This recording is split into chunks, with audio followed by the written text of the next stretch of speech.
Live from Studio 67 in Florida's capital county. It's time to be FACish. Access granted.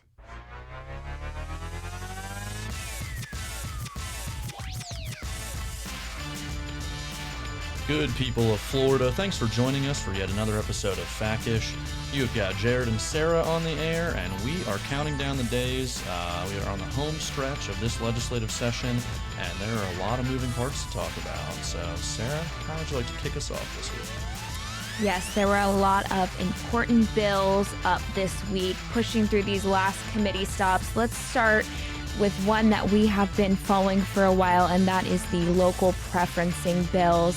That's HB 383 Public Construction by Representative Griffiths and SB 346 Public Construction by Senator DeSigley. They were heard in their last committee stops, House State Affairs and Senate Rules. Both bills did pass unanimously. The Senate version, SB 346, passed after two amendments by the sponsor were withdrawn. The language that ended up being withdrawn dealt with prohibiting a local government from setting a prevailing or living wage on construction-related public works projects paid for with state or local appropriated funds. Basically, a local government would not be able to require a contractor, a subcontractor, or a material supplier to pay its employees a certain predetermined amount by a local government. The sponsor did end up, luckily, withdrawing that amendment, and the bill stays as it was in the second committee that we ended up supporting, which again removed the local dollars from the public works definition, only affecting state appropriated dollars.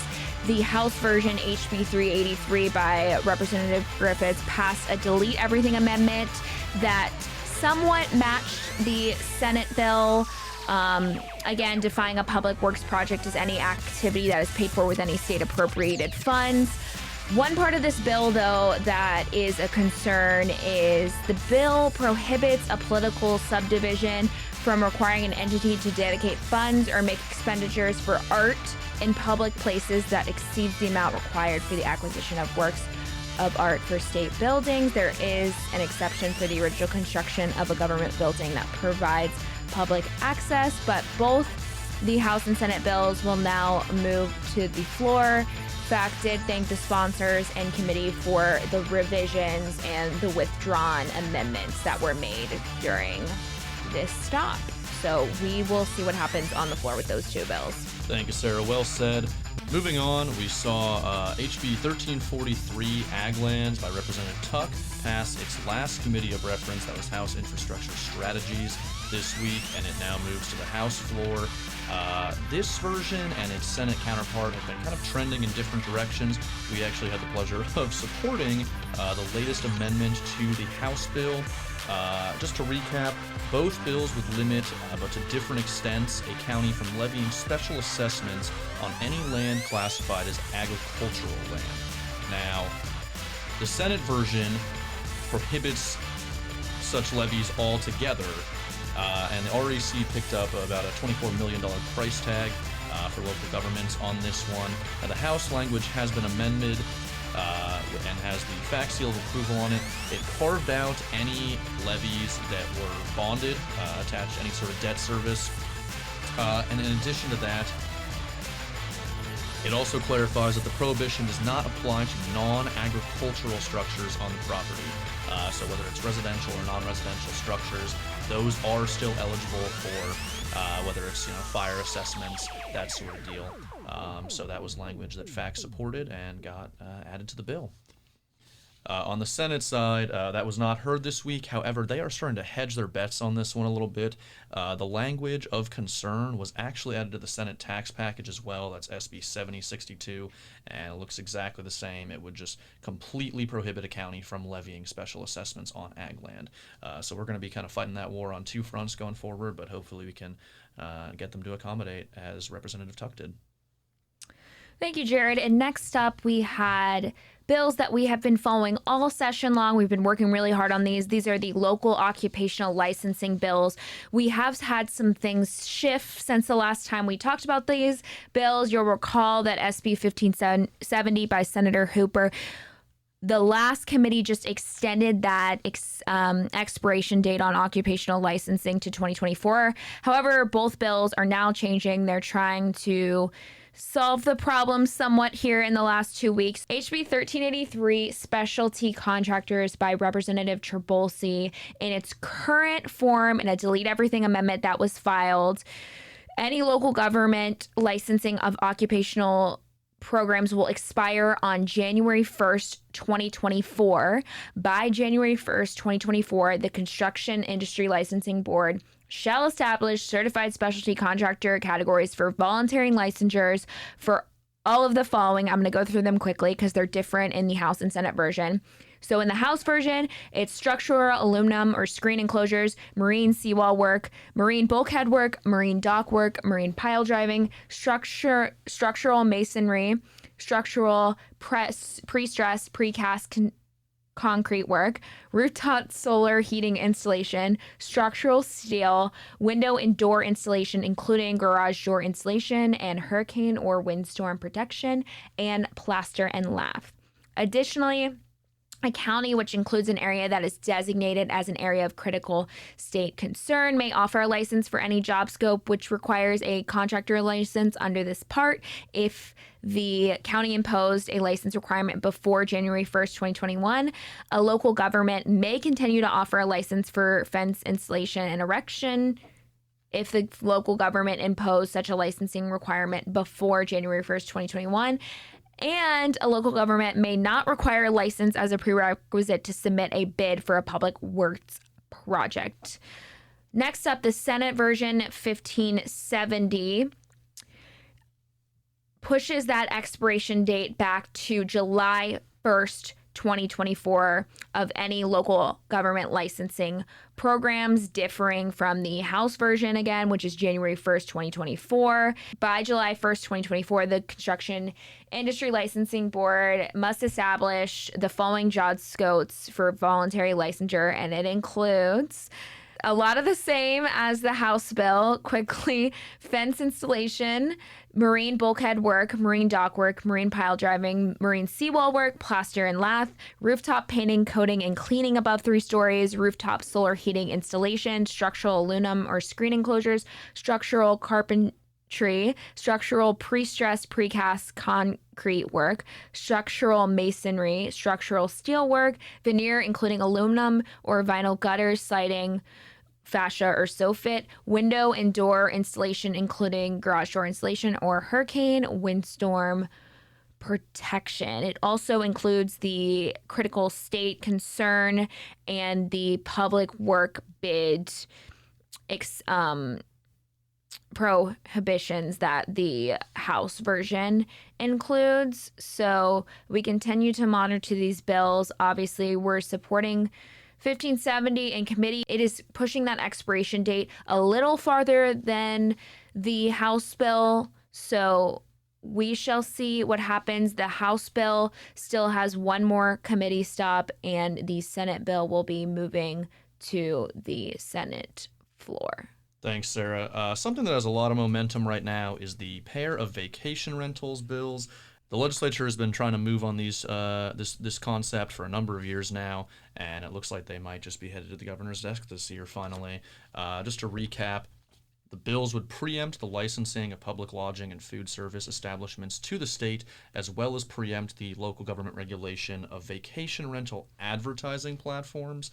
In addition to that, it does authorize counties to establish a registration program for local vacation rentals, as well as charge a nominal fee for registration. As of recent amendments, the caps on those fees have gone up, so that is something that is trending in the right direction. Both the House and Senate sponsor raised the caps to $150 for an individual registration or $200 for a collective one. So we are pleased to see that, obviously, but still a lot of problems within this bill going forward. The Senate version, SB 714 by Senator DeSigli, passed the Appropriations Committee on Ag, Environment, and General Government earlier on Tuesday. Meanwhile, the House counterpart, HB 833 by Representative Duggan, passed its final committee, that was Commerce, and it now heads to the House floor. So we will keep our eye on those. And next up, we have a preemption that we are on watch for. This is a minimum wage preemption. So a little similar to what we saw in the local preferencing bill that ultimately got withdrawn. This week, an amendment was adopted on HB 917, state minimum wage, by Representative G. Lombardo that would prohibit political subdivisions through their purchasing or contracting procedures to affect the wages or employment benefits provided by vendors, contractors, service providers, or either party doing business with a subdivision. This includes evaluation factors, qualification of bidders, or award preferences on the basis of wages or employment benefits. Due to a title change within the bill was temporarily postponed in its last committee, House Commerce, on Monday. And the Senate companion, which is SB 892 by Senator Martin, was passed in its last committee this week, Senate Rules. However, it does not contain the language prohibiting prevailing or living wages for its contractors. So we are watching the Senate bill and also what happens with this House bill, because we are very concerned about that wage preemption on that. And circling back to the tax package, the Senate now has their tax package out. Has a lot of the similar provisions as far as sales tax holidays go to the House version that came out about a week or so ago. As I mentioned, the Senate tax package also includes language from the Ag Lands bill prohibiting those special assessments on ag land. In addition to that, it also includes language from SB 698 by Senator Ingoglia, which would require that any referendum for a handful of specified local taxes must coincide with a general election. Not only that, but counties would only be authorized to place such referenda on the ballot once every 48 months prior to implementation of the tax. FAC has opposed both of these sections throughout their lifespan this session, and will continue to try and get these removed from the tax package. Now, a lot of the sales tax provisions and tax holidays are more or less inevitable within this bill. The expected non-recurring impact to counties for this particular package was about $170 million. And something else of note within the measure is a rate freeze on local communication service tax rates until 2026. Obviously, the impact as determined by the REC was zero for this one, because they can't just assume that counties are going to raise those rates. However, it would prevent counties from increasing those CST rates until January 1st, 2026. Thanks, Jared. And another big bill that we had up this week, there's quite a bit, was the comprehensive plan legislation, which is HB 439, Land Use and Development Regulations by Representative McLean, and SB 1604, Land Use and Development Regulations by Senator Ingoglia. The original bill, you'll recall, significantly impact the Community Planning Act and comprehensive plans. A delete everything amendment was filed that reduced the bill to the following issues that we've talked about. This was in the previous committee, changing those required planning periods from a 10-year and a 20-year period. And then of most concern, the bill in Section 4 removed the ability of local governments to require certain building design elements to single-family or two-family dwellings located in a planned unit development or master planned community. The bill limits the application of those elements in communities with a design review board or architectural review board to those who had such a board before January 1st, 2020. A few amendments were adopted on HB 439 this week. That included the following: entities, the holder of any transportation or road impact fee credits to their full benefit, even if the county rescinds concurrency. It allows the developer with less than 25% of affordable units to expand the development into adjacent property as long as it remains 25% affordable, and all the land uses provisions that are consistent. It revises the definition of distribution electric substation. And finally, it precludes an independent special district from complying with the terms of any development agreement or other agreement for which a development agreement served as consideration. This has to do with Reedy Creek. So the Senate companion did not have any of the amendments except the Independent Special District and Development Agreement Amendment added on. Both bills are now heading to the House and Senate floor. We obviously still do have some concerns surrounding Section 4 of the bill with these MPC and PUDs, but there's a lot of stakeholders involved on these two bills. There's a lot of amendments popping up. So in the next 2 weeks, we will see what happens as these move to the floor. Next up, we had the massive water quality legislation that moved in both Senate and House committees. That's SB 1632 by Senator Broder, and the House companion is HB 1379, Environmental Protection by Reps Overdorf and Steele. One amendment was adopted in the House that expands the land acquisition component of the bill, adding the entirety of HB 7047. It also ensures that Florida Forever program receives consistent funding by appropriating $100 million annually to DEP. But you'll recall these bills are the Department of Environmental Protection bills to make significant changes to the on-site sewage treatment and disposable systems, changes to the wastewater grant program, updates to the comprehensive plan capital improvement element. It establishes the Indian River Lagoon Protection Program, and more. And you can see the full description on our website of those two bills. Back on the Senate side, we saw the E911 package pass its second Senate committee this week. That was the Senate Appropriations Committee on Ag, Environment, and General Government on Tuesday. The bill would revise the distribution formula for the Emergency Communications System Fund. Long story short, to fund E911 systems around the state, voice communication service providers charge a fee to all of their subscribers, and these fees, once collected, are then distributed to counties, among other entities. Under current law, counties receive 76% of the distributions for the wireless category. That is in statute. However, apparently many counties have been receiving more than that 76% rate.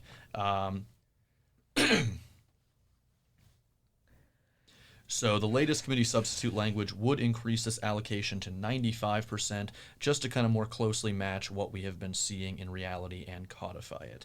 Additionally, the bill modifies the powers and composition of the E911 board.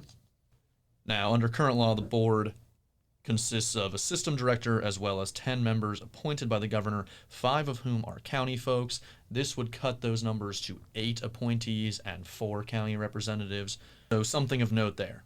The House bill by Representative McFarland, that's HB 745, was not heard this week. However, that remains on the floor and is in the home stretch here. And I would be remiss if I did not congratulate Representative McFarland on a beautiful baby boy this past week. And next up, we had a few agriculture bills that we have been following this whole session and supporting. That is HB 1209, Department of Economic Opportunity by Representative Shove, SB 1664, Economic Development by Senator Hooper, and SB 1482, Rural Development. We've talked about these bills on a lot of our podcast. You can read the full summary of what each of these bills do. They're making changes benefiting rural economic development. We have supported them all the way through, and SB 1664 and SB 4882 will move to their last Senate stop, Senate Fiscal Policy. They're actually up on next week. And the HB 1209 passed unanimously in its last committee stop, so that will move to the floor. Now, all session we have been following SB 250, that is the Emergency Management and Post-Disaster Guidelines. And this bill recently got a House companion, that is HB 7057, Natural Emergencies by Representative Gia Lombardo, and it passed its first committee, that was House Appropriations, on Monday. Most notably in this very long, comprehensive bill is that it would prohibit counties from prohibiting the placement of a temporary shelter.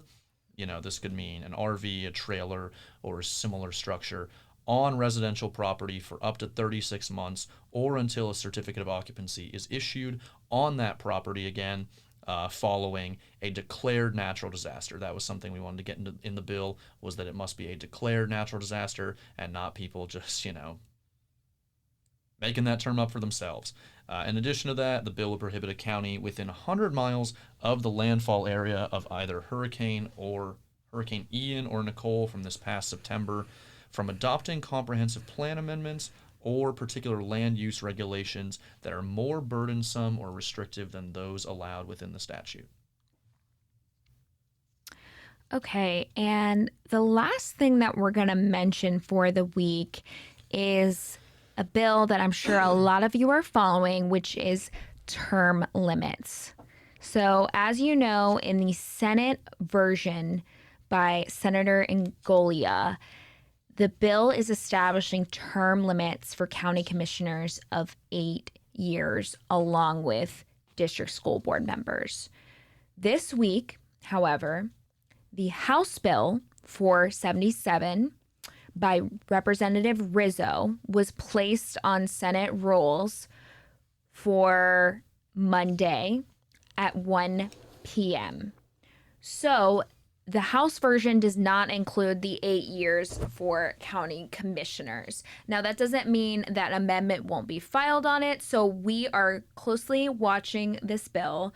But as of right now, it looks like the House bill is moving in the Senate, and we will see what happens next week on the bill, but we wanted to inform you all on what was happening with that bill. And to clarify, it is the district school board members who are in the crosshairs on that one rather than the county commissioners as of right now. But we have to stay on our toes. Perhaps the most important development of the week, Senator Ngolia has proposed that we ban 4:45 a.m. emergency alerts, and I think that is something we can all get behind. So, let's see if we can find a House sponsor for that thing. Well, that just about wraps us up for this week. We have got 2 weeks left, so we are really getting there. 14 days. But Sarah, why don't you give us a little inspiration to, send us off to the weekend? Yeah, we'll have to get through these next weeks as amendments will probably be flying at us. We will be in the Capitol for the next 2 weeks straight. So with that, it's not the critic who counts, not the person who points out how the strong person stumbles or where the doer of deeds could have done them better. The credit belongs to the person who is actually in the arena. And folks, we'll see you at the Capitol. That is us. That is you guys. Thanks for listening. Look for Budget Conference on Monday, and we will see you guys next week. See ya.